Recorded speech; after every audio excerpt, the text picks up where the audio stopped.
할렐루야. 하나님의 은혜가 함께하기를 주님의 이름으로 축원합니다. 앞서서 우리가 말씀을 읽을 때에 그 예수님의 재림, 주님의 재림과 그 다음에 성도들이 어떻게 변화가 되는가, 이것에 대해서 말씀을 함께 나누었어요. 이제 오늘은 그 이후에 때와 시기에 대해서, 그리고 또한 더 나아가서 이 때와 시기에 대한 우리의 자세는 어때야 되는가라고 하는 것에 대해서 우리가 함께 말씀을 나누도록 하겠습니다. 하나님께서 우리에게 깨달음을 주시고 감동함을 주시고 은혜를 베풀어 주시기를 간절히 바랍니다. 자, 그러면 이제 여러분 먼저 이 말씀을 대하기 전에 먼저 읽어야 되겠네요. 읽고 그 다음에 말씀 나누도록 하겠습니다. 1절 시작. 형제들아, 때와 시기에 관하여는 너희에게 쓸 것이 없음은. 아멘. 여기에 때와 시기에 관하여는 그랬는데, 이 때라고 하는 것은 무슨 때냐? 예수님이 강림하실 때, 이걸 얘기를 하는 거예요. 그 다음에 시기는 언제냐? 예수님이 언제 오시는가? 바로 이 시간 문제를 지금 이야기를 하고자 하는 거예요. 그러면서 성도들에게 주님이 언제 오시는지, 그리고 어느 때에 오시는지, 이것에 대해서 여러분들에게 나는 쓸 게 없습니다. 더 이상 할 말이 없습니다. 왜 그러느냐? 주의 날이 밤에 도둑같이 이룰 줄을 너희 자신이 자세히 알기 때문이다. 지금 이 성도들이 나름대로 지식을 가지고 있어요. 무슨 지식 가지고 있느냐? 주님의 날이 오긴 오는데 도둑같이 임할 거다. 그래서 주님이 그 오시는 때와 시기에 대해서 도둑같이 온다라고 하는 것을 알기 때문에 때와 시기는 알아요, 몰라요? 모르는 거예요. 그래서 때와 시기를 모른다라고 하는 것 자체를 알고 있다는 거예요. 언제 오실지를 모르는 것을 알고 있다는 거예요. 그러니까 그 때와 시기에 대해서는 바울 사도도 여러분들에게 더 이상 할 얘기가 없습니다. 이미 여러분들 다 알고 있기 때문에 거기에 대해서는 더 이상 말하지 않겠습니다 라고 이야기를 하는 거예요. 오늘 여러분, 때와 시기에 대해서는 더 이상 할 얘기가 없다라고 했는데 이유는 뭐예요? 주님의 날이 언제 오기 때문에 밤에 도둑이 들듯이 갑자기 임하기 때문에 더 이상 그거에 대해서는 여러분들이 알고 있는 바 더 이상 할 얘기 없습니다 라고 하는 거예요. 여러분 혹시 집에 도둑 맞아본 적이 있어요? 저는 어려서 도둑 맞았던 기억이 나. 그 집에 옛날에는 울타리가 있잖아요. 근데 제가 이제 서울에 살고 있음에도 불구하고 집 뒤에, 소위 말하면 뒷곁이라 그러죠. 뒷곁에 그 높은 담이 있어요. 높은 담이 있어가지고서는 그런 직구조가 그렇게 되어 있는 집이었는데 어느 날 집에 도둑이 든 거야. 그러니까는 그 도둑이 드는데 저희 아버님이 쓰시던 나무로 만든 상자가 있어요. 거기에 무슨 서류, 도장, 이제 집에 있는 어떤 중요한 것은 거기다 다 담아놓고 생활을 해요. 근데 잠을 자는데 도둑이 들어와가지고서 뒷곁에 그 뒷문으로 해가지고 도둑이 들어와가지고서는 그거 상자를, 나무 상자를 열어가지고서 뒤진 거야. 그러다가 이게 이제 발각이 됐어요. 발각이 돼가지고서는 아버지가 벌떡 일어나가지고서는 이 도둑을 잡으려고, 그러면서 그냥 도둑이야 하면서 도둑을 잡으려고 했는데 도둑이 엄청 잽싸더라고. 이 담장을 훌쩍 뛰어넘어가지고서는 그냥 내빼버렸어요. 그러면서 도둑 맞았던 그런 기억이 나. 근데 이 성경을 대할 때 보니까는 주님의 날이 도둑같이 이른다는 거예요. 그러면 항상 그때 생각이 나는 거예요. 그렇지, 도둑이 언제 예고하고 내가 며칠 몇 시에 갈 테니까 기다리고 있어, 이런 거 없잖아요. 이 도둑은 언제 어떤 방법으로 들지 모른단 말이에요.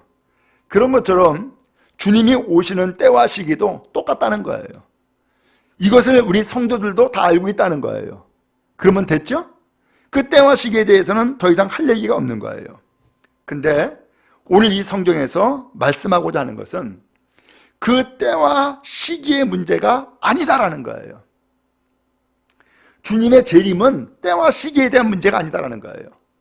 근데 우리는 거기에 관심이 있어요, 없어요? 있죠. 주님이 도대체 언제 오실까? 어느 때 오실까? 여러분, 그런 것을 좀 알고 싶은 마음 있어요, 없어요? 있지 않겠어요?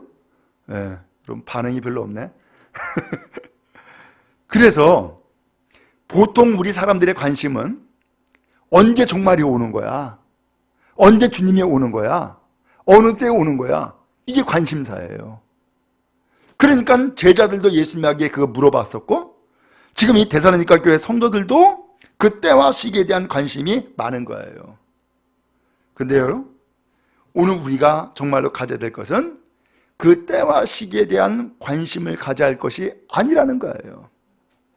우리나라도 이 사건이 있었지 않았어요? 제가 지난번에 얘기했죠? 근데 다시 한번 인터넷으로 검색해 보니까 제가 연도를 착각을 했어. 그 연도가 언제냐면 1992년 10월 28일이었어요. 그때에 예수님이 재림하신다는 거예요. 그래가지고 그 10월 28일이라고 하는 그 연도와 날짜를 그러면 어떻게 알았느냐? 어떤 어린아이가 하나님 앞에 소위 말하면 예언을 받았다는 거예요. 1992년 10월 28일 날 예수님이 오신다. 그래서 이 이야기를 이장님 목사라고 하는 분이 들었어요. 그러니까 이장님 목사도 이 어린아이한테 그렇게 가르쳐 주셨다 그러면은 이것은 거짓이 아닐 거다. 진실일 거다. 라고 생각을 하고서 그 이야기를 그대로 받고 그 다음에 이것을 알려주기 시작한 거예요. 10월 28일 날 주님이 오신다더라. 그러니까 준비하자. 그래서 다가올 미래를 대비하라. 그래서 다미 선교회라고 하는 선교회를 조직을 하고 전국에다 지부를 두었어요. 전국에다 지부를 두고 그 다음에 1992년 10월 28일 날 예수님이 오시는 것만 기다리는 거야. 근데 그러다 보니까는 무슨 일이 생겼어요. 예수님이 오신다는데 집이 무슨 소용이 있어. 예수님이 오신다는데 무슨 직장을 못 하러 가. 예수님이 오신다는데 학교는 못 하러 가. 그러니까 이제 집에 재산을 팔아가지고서는 교회에다가 헌금하고 예수님이 오시는 날만 기다리는 거예요. 어떤 사람은 직장도 안 가고 예수님이 오시는 날만 기다리는 거야. 어떤 사람은 자녀들 학교도 안 보내. 야, 예수님 오신다는데 학교 가면 무슨 소용이 있냐? 가지 마. 그리고서는 학교도 안 보내고 예수님 오시는 날만 기다리는 거예요. 그래가지고 이것이 전국적으로 널리 퍼져가지고서 당시 KBS에서 뉴스 시간에 이 방송까지 했었어요. 그리고 28일 자정, 28일 되는 그 자정에 예수님이 오신다고 해가지고서는 그 성도들은 어느 교회에 모여가지고서는 집회를 하고 예수님이 오시는 날만을 기다리는데 그것을 정말 KBS에서 카메라로 촬영을 하면서 역시 똑같이 주님이 언제 오시는지 어떻게 오시는지 촬영하게 된 거예요. 어떻게 됐어요? 예수님 안 오셨어. 예수님이 안 오시니까는 이거 웬 창피야. 그래가지고 발표하기를 예수님이 좀 늦췄다고. 그러고서는 지나고 그 다음에 그 사건 때문에 이 기독교가 그야말로 이 맹신자들이다. 잘못된 광신도들이다. 이런 소위 말하면 오명을 쓰게 된 거예요. 그러면서 한국교회가 계속해서 성장하고 발전하는 데에 이 한국 사회에서 몇 가지 사건으로 인해서 한풀 꺾이고 한풀 꺾이고 했던 사건들이 있어요. 그 가운데 하나가 바로 이 다미선교회 예수님의 재림 사건이었어요. 어찌하든 당시 그 사람들도 똑같아요. 무슨 관심을 가지고 있어요? 때와 시기에 대해서 관심을 가지고 있는 거야. 언제 오시느냐? 어느 때 오시느냐? 여기만 관심을 가지고 있는 거예요. 그러면 여기에 왜 관심을 가지고 있을까요? 그 시간에 맞춰서 나도 들림 받으려고, 그 시간에 맞춰서 나도 예수님 앞에서 영접되어 가지고 끌어올려줘서 주님 영접하려고, 여기에만 관심을 갖고, 그래서 그 때와 시기에 대해서 마음의 관심을 집중하는 거예요. 그럴 수도 있겠지? 그럴 수도 있겠죠? 자, 그런데 또 반대로 이런 때와 시기에 대해서 정반대적인 생각을 가지고 있는 사람도 있어서요. 여러분 3절 말씀 보겠습니다. 3절 시작. 그들이 평안하다 안전하다 할 그때에 임신한 여자에게 해산의 고통이 이름과 같이 멸망이 갑자기 그들에게 이르리니 결코 피하지 못하리라. 아멘. 정반대는 어떤 생각을 가지냐면은, 예수님 오시려면 멀었어. 봐봐, 옛날부터 뭐 오신다 했는데 안 오셨잖아. 그러니까는 걱정하지 마라. 네가 살아있을 때는 예수님 안 오셔. 그러면서 그냥 편안하게 생각을 해. 걱정하지 마. 안전해. 그리고 우리는 예수 믿고 있잖아. 괜찮아. 그러면서 평안하다 안전하다 아무 일 없다, 이런 마음을 가지고 있는 사람도 있는 거예요. 자, 두 가지죠. 어떤 사람은 때와 시기에 대해서 너무나 지나치게 관심을 가지고 있어가지고서 그 때와 시간을 정확하게 맞추려고, 혹은 그때를 대비하려고 생각하는 사람이 있고, 또 어떤 사람은 아이고 아직 오시려면 멀었어, 내가 살아있을 동안 안 오셔, 걱정하지 마라, 그냥 편안하게 살아, 이런 마음으로 그야말로 편안하다 안전하다라고 하는 생각에 사로잡혀 있는 사람도 있단 말이에요. 자, 그런데 중요한 것은 주님의 오심에 대해서 때와 시기가 문제가 아니라는 거예요. 그러면 주님이 오시는 때에 주님이 오심에 대해서 우리는 어떠한 마음의 자세를 갖는 것이 바람직할까라는 거예요. 여러분 어떻게 하면 좋겠어요? 이왕이면 주님이 오시는 때에 우리 모두 다가 정말로 주님 영접하고 그야말로 들림바 되어져서 하나님 나라에 속한 백성이 되어야 되지 않겠어요? 그리고 부활을 하고 영생을 얻는 하나님의 백성 되는 것이 가장 복된 일이 아니겠어요? 그러려면은 오늘 우리가 어디에다가 관심을 가져야 되고 어떤 자세를 가져야 되느냐라는 거예요. 그래서 때와 시기의 문제가 아니다. 어느 때냐, 맨날 몇 시에 오느냐, 여기에 맞춰가지고서 그것 알으려고 거기에 초점을 두고서 살아야 될 일이 아니다라는 거예요. 그게 아니라 우리는 이 주님의 재림에 대해서 내 신분이 뭔가, 내 소속이 무엇인가, 이게 중요하다라는 거예요. 내 신분이 뭐고 내 소속이 뭔가, 이런 자세를 먼저 가지고 있어야 된다는 거예요. 자, 그러면은 고단 말씀을 보겠습니다. 4절이에요. 시작. 형제들아, 너희는 어두움에 있지 아니하며 그날이 도둑같이 너희에게 임하지 못하리니. 5절도요.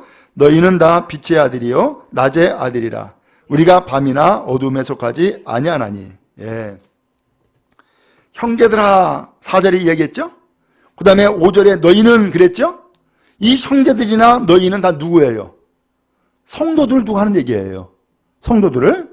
그러면서 성도들 두고 하는 얘기가 5절에 보니까는 누구래요? 빛의 아들입니다. 낮의 아들입니다, 여러분들은. 그러면서 오늘 이 성도들이 어떠한 신분을 가지고 있느냐라는 것을 이야기를 하는 거예요. 빛의 누구라고요? 아들. 이거 자녀라는 얘기예요. 빛의 자녀입니다. 낮의 자녀입니다. 그러면서 여러분들은 밤이나 어두움에 속한 사람이 아닙니다. 그러면서 지금 소속을 얘기하고 있고 신분을 얘기하고 있는 거예요. 여러분들은 어두움에 소속한 사람이 아닙니다. 빛에 소속한 사람입니다. 여러분들은 어두움의 자녀가 아닙니다. 여러분들은 빛의 자녀입니다. 이야기를 하는 거예요. 그러면 왜 그럴까?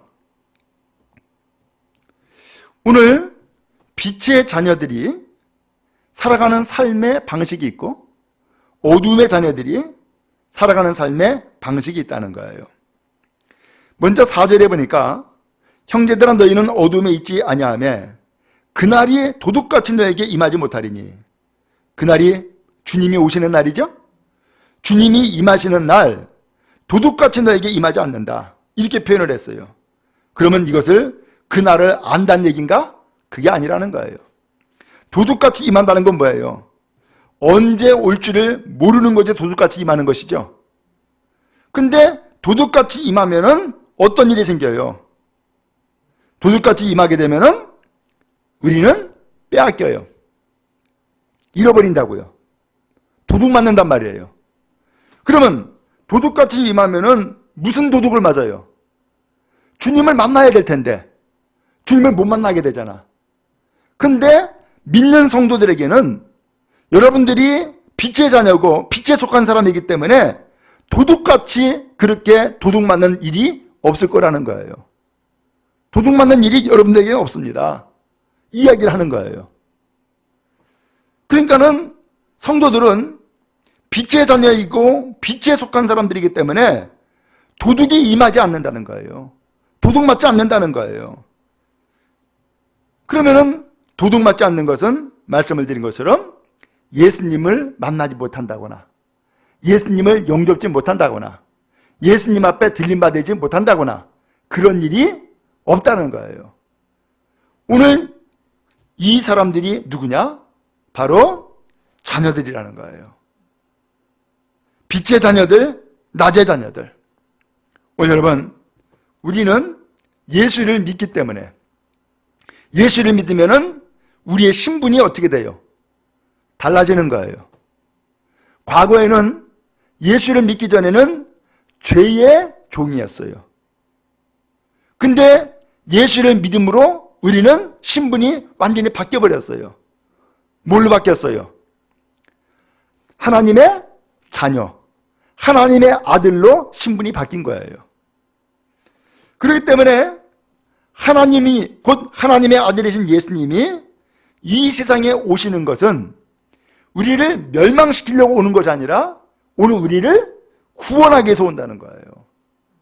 그러면 누구를 구원하는 거예요? 예수를 믿어 하나님의 자녀가 되는 사람을 구원하시는 것이 하나님의 뜻이라는 거예요. 오늘 그런데 여러분들은 이미 예수를 믿으시잖아요. 그렇습니까? 예. 그러면 예수를 믿으면은 여러분들의 신분은 지금 죄의 종이에요? 하나님의 아들이에요? 하나님의 자녀, 하나님의 아들로 신분이 바뀌어 있는 거예요. 그러면 주님이 이 세상에 다시금 오실 때에 누굴 찾으러 오시는 거예요? 죄의 종을 찾으러 오시는 것이 아니라 하나님의 자녀를 찾으러 오시는 거예요. 그래서 하나님의 자녀를 찾아서 구원에 이르도록, 또한 그를 부활하여 그를 영접하여 하나님 나라에 속하도록 오늘 우리를 끌어가시려고 오시는 거란 말이죠. 그러므로 오늘 우리에게 주님이 언제 오시느냐, 몇 시에 오시느냐, 때와 시간이 중요한 것이 아니라 주님이 오실 때에 주님을 영접하는 사람, 주님 앞에 들림받는 그러한 어떤 자세 혹은 그러한 신분이 되어 있느냐라고 하는 것이 더 중요하다, 그 얘기예요. 이해가 되시죠? 여러분, 영화에 라이언 일병 구하기라고 하는 영화 혹시 보셨어요? 못 보셨어요? 아이고 이런. 그게 무슨 얘기인가 하면은 그 라이언이라고 하는 일병이 있는데, 저도 이제 영화 전체적인 내용은 잘 모르지만은 그 형제 세 사람인가가 다 군대에 나갔어요. 다 전쟁에 나갔어요. 근데 공교롭게도 세 아들 다 죽은 거예요. 지금 이제 첫째, 둘째 다 죽고, 아버지 때는 아무튼 이게 다 죽고, 그리고 이제 이 세 번째, 이 사람만 남아 있는데 그 전쟁 가운데에 지금 고립되어 있는 거예요. 다 죽고 혹은 퇴각하고 그 라이언이라고 하는 그 일병 하나가 남아 있는 거야. 근데 이것을 미국 국방부에서 알게 된 거예요. 그러니까는 이 사람이 죽으면 안 되겠다. 이 사람을 반드시 구해야 되겠다. 해가지고서 이 라이언 일병 한 사람을 구하기 위해서 부대를 파견하는 거예요. 그 적진에다가. 그래서 그 사람을 구해오는 것이 목적이야. 살려오는 것이. 참 아이러니한 일이잖아요. 한 사람을 구하기 위해서 부대를 수십 명을 거기다 파견하는 거예요. 그러면은 한 사람을 살릴 수는 있을지 모르는데 그것 때문에 다른 부대원들이 죽을 가능성이 많죠. 그럼에도 불구하고 그를 살리겠다고 구하는 내용이 바로 영화화된 거예요. 여러분, 왜 그래요? 이유가 뭐예요? 그는 미국이라고 하는 나라를 위해서 목숨 바쳐 헌신한 그러한 자녀인 거예요. 그렇기 때문에 그의 죽음이 그렇게 해서 고립되어 가지고서 거기에 적군의 포로로 끌려간다거나 아니면 사살되어서 죽는다거나 그래서는 안 되겠다는 거예요. 그래서 이 한 사람을 구하기 위해서 많은 인력을 동원해 가지고서는 그를 찾아 나서게 됐죠. 하나님이 오늘 우리를 향한 뜻이 바로 그거예요. 주님이 왜 이 세상에 오셨느냐? 왜 주님이 다시 오시느냐? 바로 죄악 가운데에서 고통당했던 인생. 그러나 이제는 예수 영접하고 하나님 나라에 대한 소망을 품고 살아가는 외로운 인생.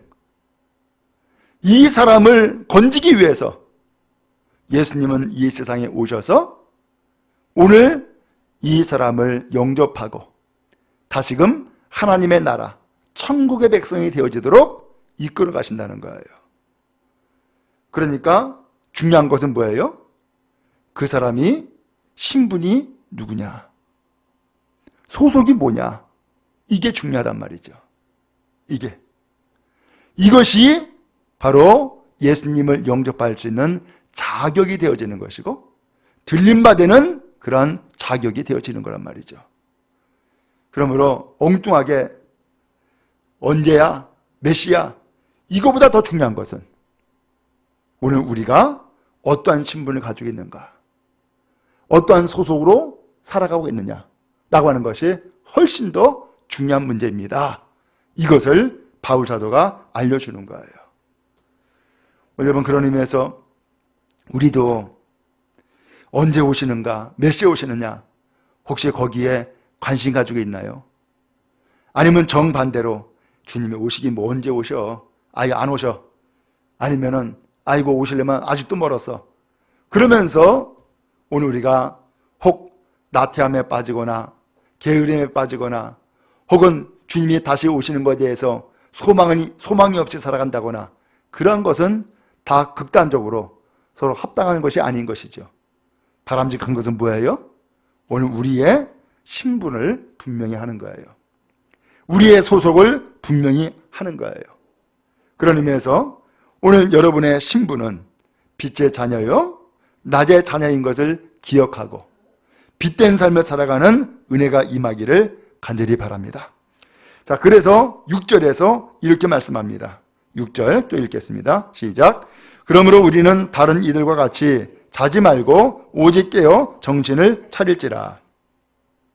여기 다른 이라고 하는 것은 때와 시기에 대해서만 관심 가지고 있는 사람이나 아니면은 주님이 언제 오셔 평안해 안전해 걱정하지 말어 이렇게 생각하는 사람이라든가 아니면은 아예 예수를 믿지 않아서 그야말로 주님이 오시면은 이 사람은 심판에 속한 사람이라든가 이런 사람들을 다른 이라고 표현한 거예요.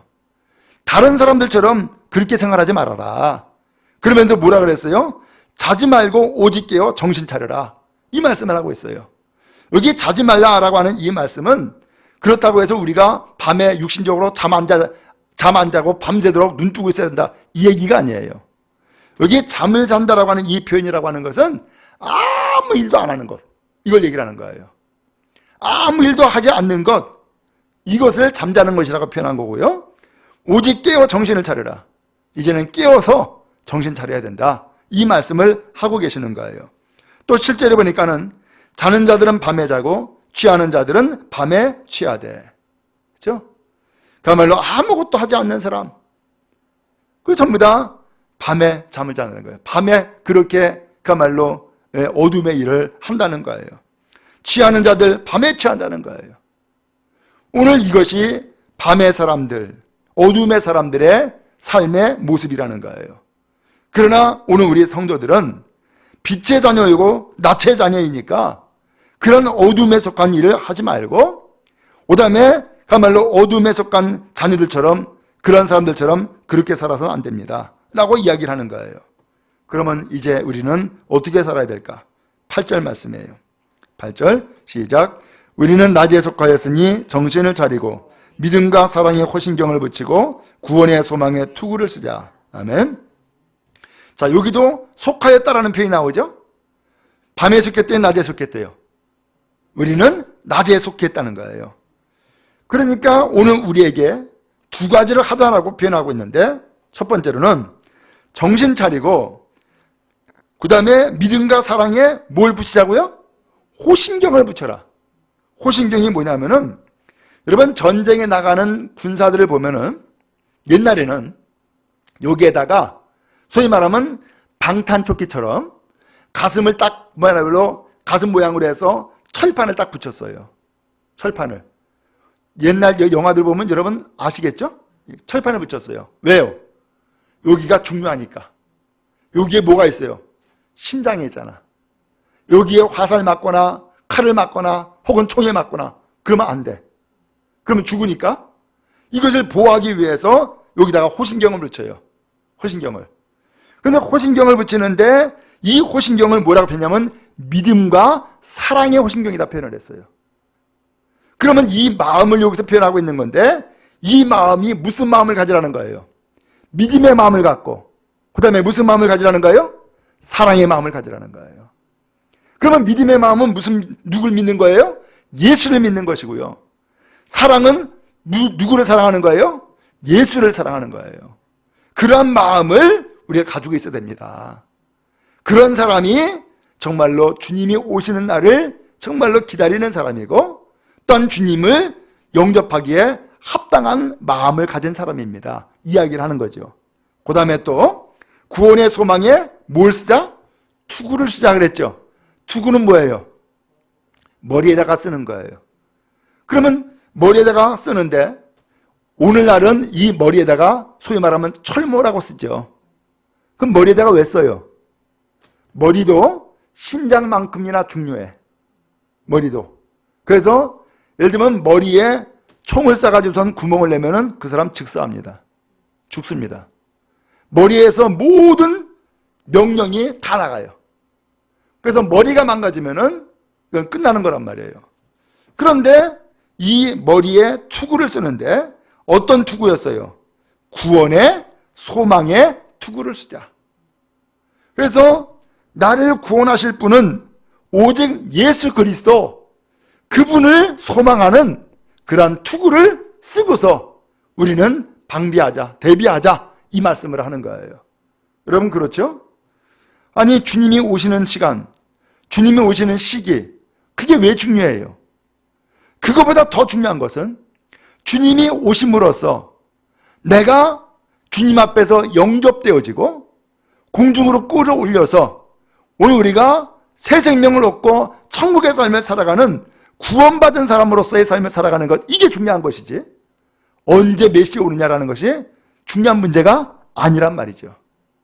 오늘 그래서 이 바울 사도는 우리는 낮에 속한 사람입니다. 그러니까 정신 바싹 차려야 됩니다.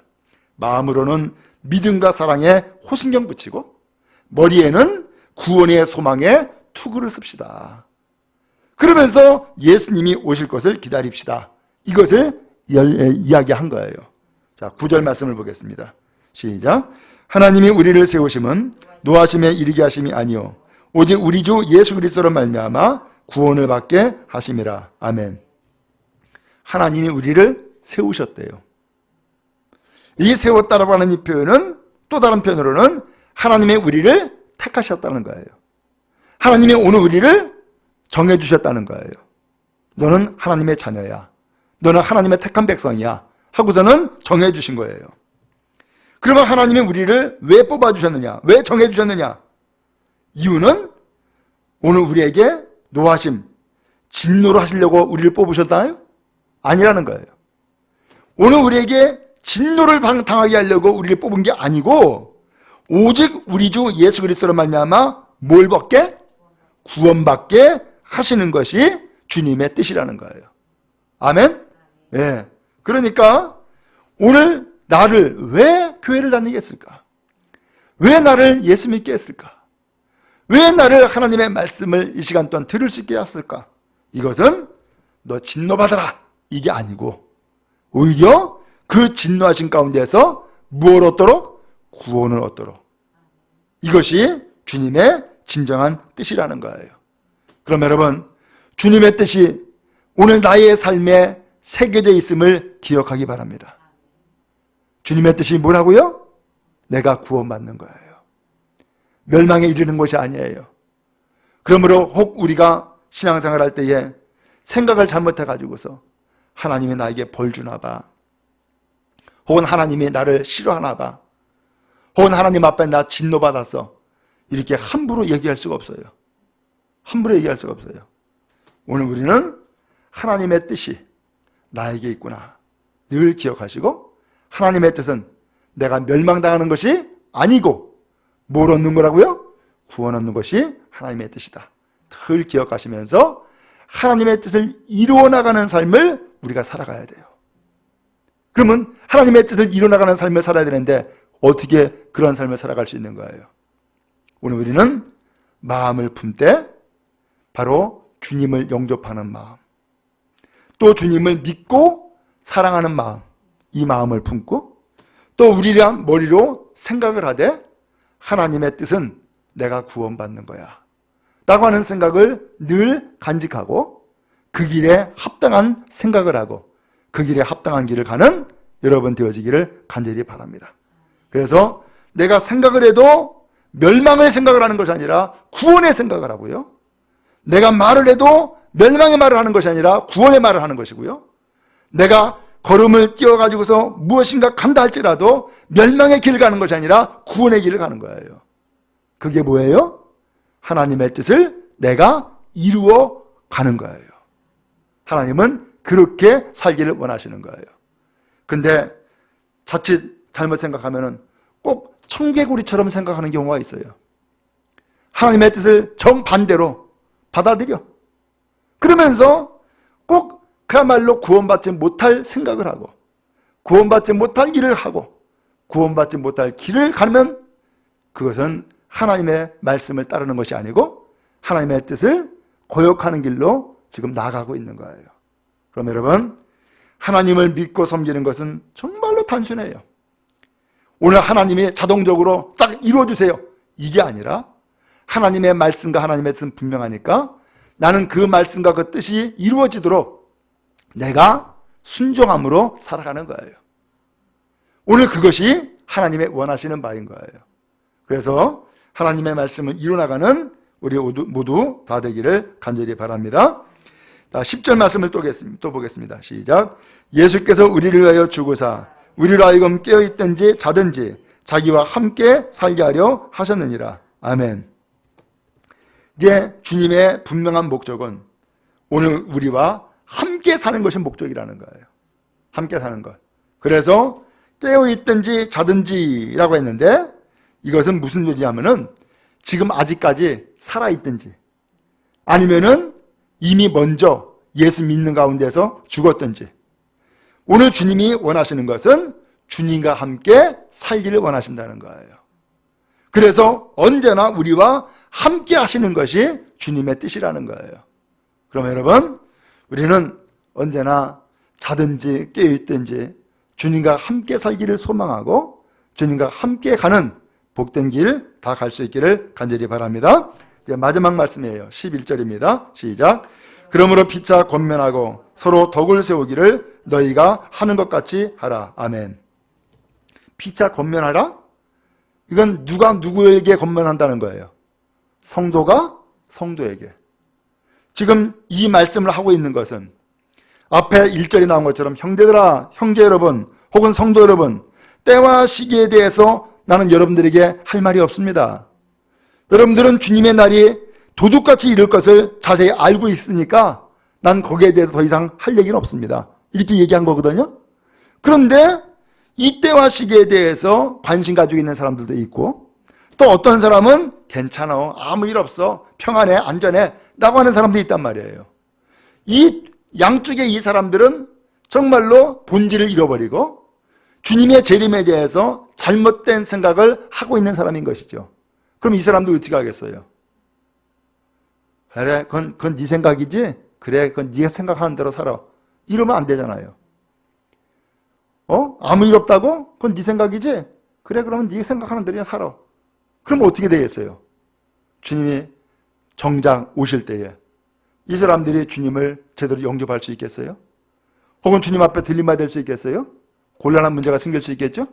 오늘 그러기 때문에 주님의 뜻은 모두 다가 주님 앞에 들림받는 것이고 구원받는 것이고 하나님 나라에 속하여서 영생 얻는 것이 주님의 뜻일진데, 그렇기 때문에 성도들이 잘못 알고 혹은 잘못 생각하고 잘못 말하고 하는 것에 대해서 피차 권면하십시오 라고 얘기를 하는 거예요. 아무개 성도, 때와 시기에 대해서 너무 관심 갖지 말어. 성경에도 나와 있잖아. 도둑같이 이른다고. 때와 시기는 예수님도 모른다 그랬잖아. 그럼 왜 그렇게 써? 그것은 때와 시기가 중요한 것이 아니라 주님이 언제 오실지 모르지만 언제 오시더라도 우리가 주님을 영접하는 것이 중요한 거고, 주님 앞에 속하여서 주님의 나라에 속하는 사람이 되어지는 것이 중요한 문제이기 때문에 오늘 우리의 마음에 믿음의 마음, 사랑의 마음으로 호심경을 붙여야 돼. 오늘 우리의 머리는 구원의 소망을 갖는 투구를 써야 돼. 그러니까 여기에 우리는 집중하고 오늘 우리의 신앙생활을 다시 한번 깨워서 참으로 주님을 사모하는 그런 마음을 갖자라고 하면서 권면하자는 거예요. 그리고 더 나아가서 서로 덕을 세우기를 너희가 하는 것 같이 하라. 지금 이 성도들은 마지막까지도 서로 사랑하는 것은 변함이 없는 거예요. 그러면서 서로 덕을 세운다. 서로를 세워주는 거예요. 덕스럽게 만들어주는 거예요. 오늘 이 일을 이 데살로니가 교회의 성도들이 잘했다는 거예요. 그러니까 이것을 지금처럼 잘한 것처럼 앞으로도 계속해서 잘합시다 하면서 말씀을 마치고 있는 거예요. 여러분, 그런 의미에서 오늘 우리도 바울 사도가 전해준 이 말씀을 통해서 보다 확실하게 깨달았네요. 때와 시기가 문제가 아니라 뭐예요? 주님이 언제 오실지 모르지만 주님이 오실 때에 주님 앞에 영접되어지고 들림받아지는 성도가 되어지는 것이 더 중요한 문제네요. 오늘 이러한 마음을 우리가 갖고 이러한 신앙생활을 준비하여서 주님이 언제 오시더라도 주님 앞에 들림받고 영접하는 복된 성도 다 되어지기를 주님의 이름으로 축원합니다.